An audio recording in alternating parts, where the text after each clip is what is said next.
Hello everyone. Last class में हमने integral start किया था उसका मिसलेनियस, तो उसके कुछ सम्स तो मैंने हो गए थे। उसी के आगे कंटिन्यू कर रहा हूं मैं। क्वेश्चन नंबर 17 देखिए क्या दिया हुआ है आपके पास। I इज इक्वल टू दिया है f dash x plus b multiplication में f of x plus b की whole power N d x. अब मैंने आपको बता रखा है बेटा कि जब भी मेरे पास कोई भी पावर में दिया हो फंक्शन उसी को टी लिया जाता है। तो देख के भी समझ में आ रहा है इसी का डेरिवेटिव यह है। तो F of x plus B को मैंने ले लिया टी। जैसे ही सब्स्टिट्यूट किया तो डिफरेंशिएट किया तो f dash x plus b, x plus B का हो जाएगा a d x equal to d t. तो f dash x plus b d x की जगह लिख सकता हूँ डी टी बाई ए। तो मेरा इंटीग्रल जो है वो आ जाएगा 1/a integration T raise to power N D t.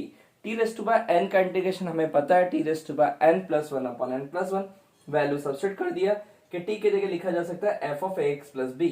तो क्या आ जाएगा f of x plus b की power N plus one upon N plus one plus c. तो बहुत सिंपल था, देख के मुझे समझ में आ गया कि किसको टी लेना है। नोट करिए।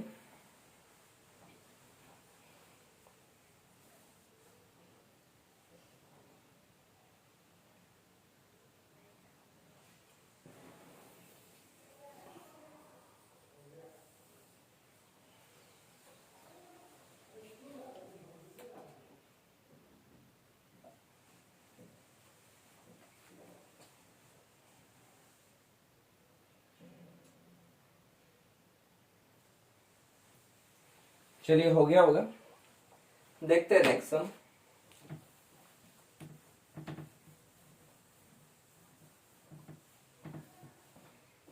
नेक्स्ट दिया हुआ आपके पास क्वेश्चन नंबर 18। डाल दीजिए स्टार। स्टार समय इंपॉर्टेंट है, एग्जाम में पूछा गया। आई इज इक्वल टू दिया है मेरे पास डी एक्स स्क्वायर रूट के अंदर sine cube and sine x plus alpha dx। मेरे पास चल रहा है sine cube x into sine x plus alpha dx। देखिए बेटा बहुत इजीली सॉल्व कर सकते थे इसको। मैंने इसको लिखा एज इट इज dx। जो डिनोमिनेटर में चल रहा है साइन क्यूब एक्स उसको रखा as it is. Sine A plus B का फॉर्मूला एक्सपांड कर दिया, यह आ जाएगा sine A cos B plus cos A sine B. Is it clear? Simply मैंने क्या किया बेटा, साइन ए प्लस बी का फॉर्मूला एक्सपांड कर दिया। अब जैसे एक्सपांड किया तो देख सकते हो मेरे पास आ जाएगा dx स्क्वायर रूट ऑफ। मैंने क्या किया बेटा, अंदर से साइन एक्स को कॉमन ले लिया। एक साइन एक्स को जैसे कॉमन लोगे, क्योंकि ये ब्रैकेट यहां से चल रहा है, यहाँ तो आ जाएगा कॉस अल्फा। इसमें से कॉमन नहीं आएगा तो बन जाएगा कॉट एक्स और ये हो जाएगा साइन अल्फा। यहाँ तक शायद आपको समझ में आ गया होगा कि कॉट एक्स कैसे हुआ।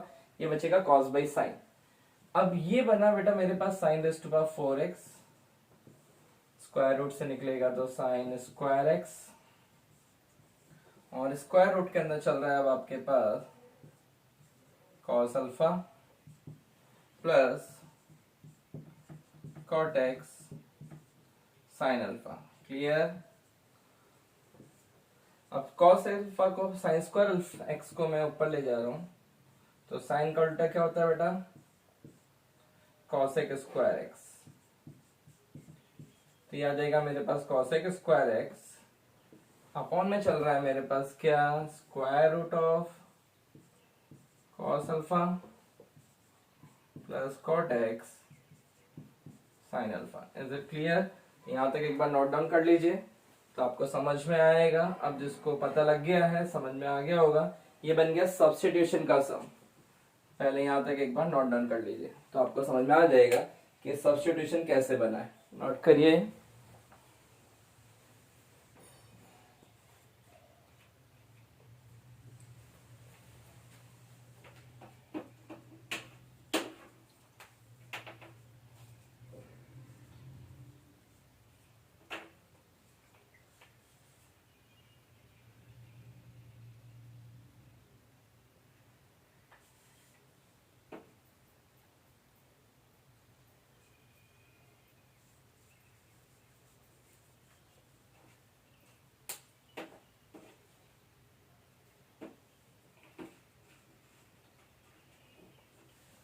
चलिए हो गया होगा।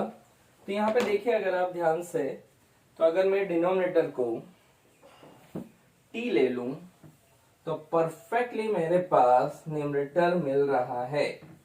तो ये बना बेटा सब्स्टिट्यूशन का। बहुतों को बेटा यहाँ तक होने के बाद भी नहीं समझ में आता है, लेकिन अगर आपको डेरिवेटिव बहुत अच्छे से आता है तो समझ में आ गया कि रूट के अंदर जो फंक्शन चल रहा है cos अल्फा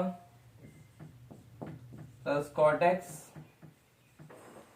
sin अल्फा, इस पूरे को t ले लिया जाए तो cos अल्फा तो हो जाएगा 0, cot x का आपको पता है minus cosec square x, sin alpha dx equal to dt।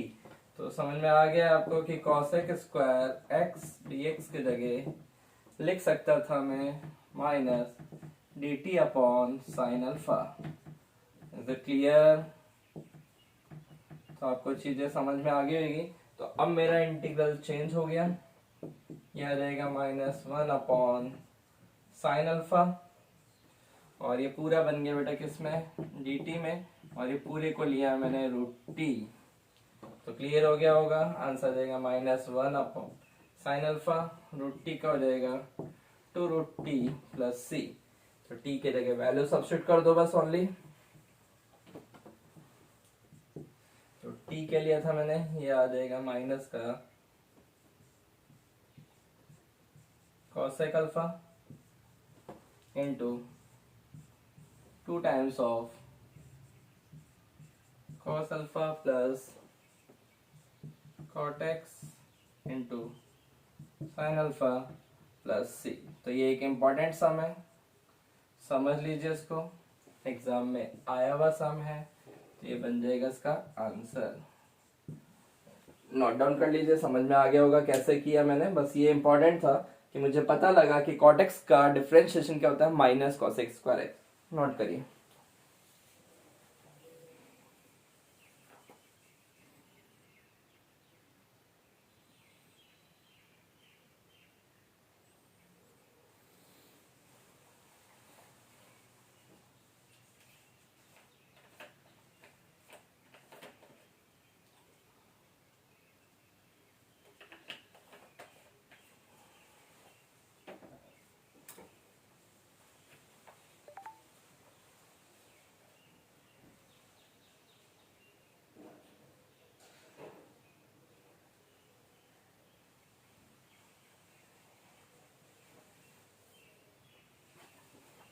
चलिए हो गया होगा, देखते हैं नेक्स्ट सम।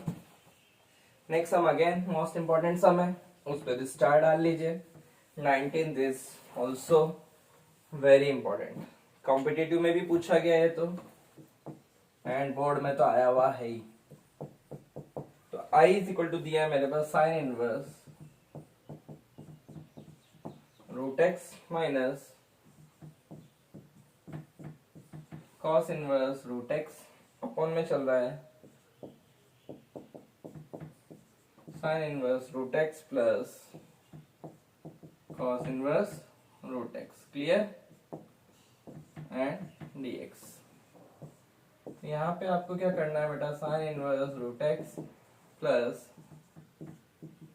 cos इनवर्स रूट एक्स को लेना है t नहीं, sin inverse root x plus cos inverse root X हमें पता ही है बेटा क्या होता है, पाई बाई 2, क्योंकि ये दिया भी है, इसके रेंज में दिया है 0 to 1। इनवर्स ट्रिग्नोमेट्रिक फंक्शन में हमने पढ़ा है बेटा कि sin inverse root X, sin inverse x plus cos inverse x is pi by 2। तो यहाँ से इसकी वैल्यू सब्स्टिट्यूट कर रहा हूँ। तो sin इनवर्स रूट एक्स को तो एज इट इज रखा मैंने, न्यूमरेटर की बात कर रहा हूँ, एंड जो cos इनवर्स चल रहा है उसकी जगह लिख सकता था मैं pi by 2 minus sine inverse root x, और अपॉन वाला तो पूरा बन गया पाई बाई 2। समझ में आ गया होगा। अब ये दोनों ऐड हो जाएंगे, तो ये आ गया 2 साइन इनवर्स रूट एक्स, क्या आ जाएगा 2 sine inverse root x minus pi by 2, upon में हो रहा है पाई बाई 2, dx सेपरेट कर लिया। तो ये आ जाएगा 4/पाई इंटीग्रेशन ऑफ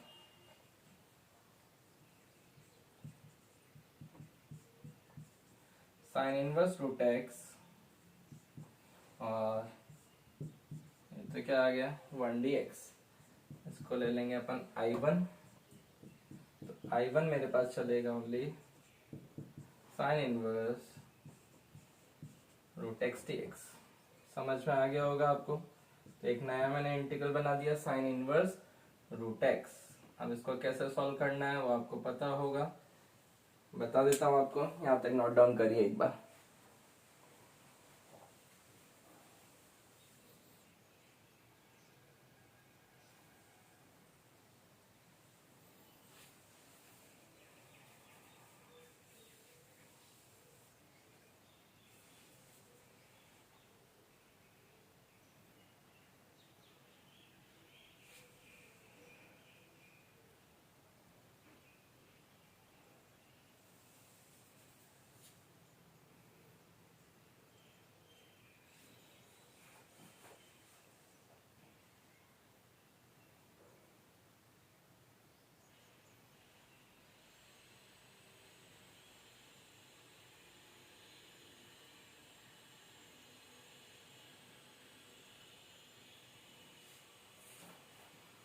हो गया होगा यहाँ तक। समझ लीजिए अब मैं इसको कैसे सिंप्लीफाई कर रहा हूँ। साइन इनवर्स जो रूट टी चल रहा है